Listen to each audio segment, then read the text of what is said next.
विधानसभा का बजट सत्र, सदन में जनहित के मुद्दों की आज भी गूंज रहेगी। वहीं प्रश्नकाल के साथ शुरू होगी कार्यवाही।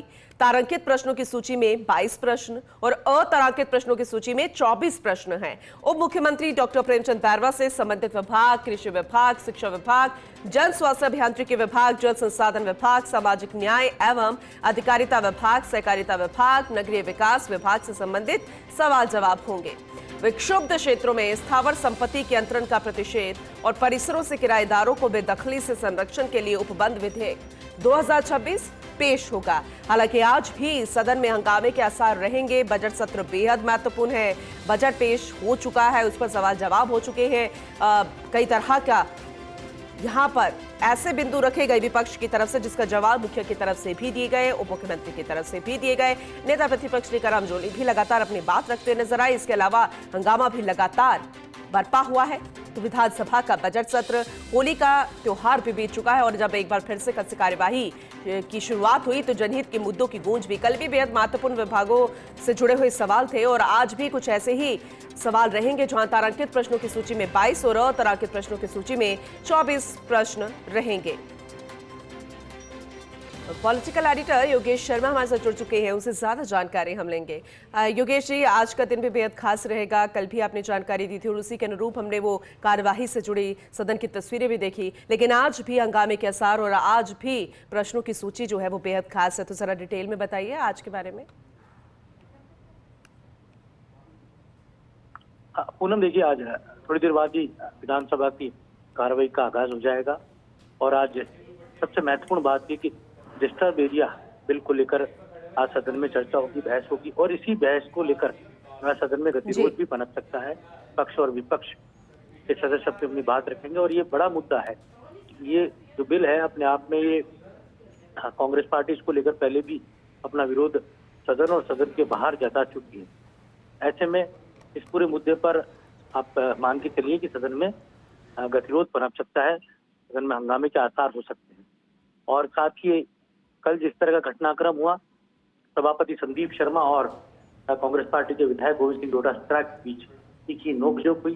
घंटी बजाने के मसले पर आपस में तलखियां हुई जब हरिवंश शर्मा अपनी बात कह रहे थे और उस वक्त जब सभापति ने उनका समय पूरा होने को लेकर उनको आगाह किया और इसी बात को लेकर सदन में कांग्रेस पार्टी के अध्यक्ष और सभापति संदीप शर्मा के बीच में काफी तीखी नोकझोंक हुई। सदन में हंगामा रहा, पक्ष और विपक्ष आमने सामने हो गए। तो ऐसे में आज स्पीकर ने कल कहा ही था कि आज पूरे मामले पर वो सदन में अपनी ओर से व्यवस्था देंगे और इससे पहले वो सारी क्लिपिंग्स और वीडियो रिकॉर्डिंग देखेंगे और फिर तय करेंगे कि किसकी गलती है, किसने सदन की मर्यादा का हनन किया है और उसके बाद वो पूरे मामले को लेकर अपनी बात करेंगे। तो ये एक कहा जा सकता है, ये भी एक सदन में हंगामे का कारण हो सकता है, क्योंकि आपको ध्यान है कि लीडर ऑफ अपोजिशन विधानसभा नहीं आ रहे हैं टीकाराम जूली। मातृ शोक के कारण वो सदन में अगले जिससे कल भी नहीं थे और आज भी उपनेता प्रतिपक्ष रामकृष्ण मीणा और कांग्रेस विधायक दल के सदस्य रफीक खान फ्लोर मैनेजमेंट को संभालने का काम कर रहे हैं। तो ऐसे में टीकाराम जूली की अनुपस्थिति में कांग्रेस पार्टी किस तरह से आज रुख रहता है, ये बहुत महत्वपूर्ण रहेगा। कल भी सदन में शाम को गतिरोध पनपा था और इस गतिरोध के कारण सदन की कार्रवाई को स्थगित भी करना पड़ा था और आज विधानसभा अध्यक्ष क्या रुक सकते हैं इस पूरे मामले को लेकर। और क्योंकि आसन ने जो व्यवस्थाएं दी थी उसको लेकर स्पीकर ने कल स्पष्ट कर दिया था कि सभापति को जो निर्देशित किया गया था वो मैंने ही किया था, स्पीकर ने अपनी व्यवस्थाएं की, उसी को आगे बढ़ा रहे थे सभापति। दूसरी ओर प्रतिपक्ष का कहना है कि बिल को लेकर टाइम बाउंड नहीं होता है जब सीनियर मेंबर बोल रहे होते हैं। तो ऐसे में टाइम बाउंडेशन का जो सवाल खड़ा किया गया था उसको लेकर सदन में काफी गतिरोध बन रहा था। तो आगे देखिए आज क्या रहता है डिस्टर्ब एरिया बिल को लेकर, क्योंकि ये बड़ा मुद्दा है।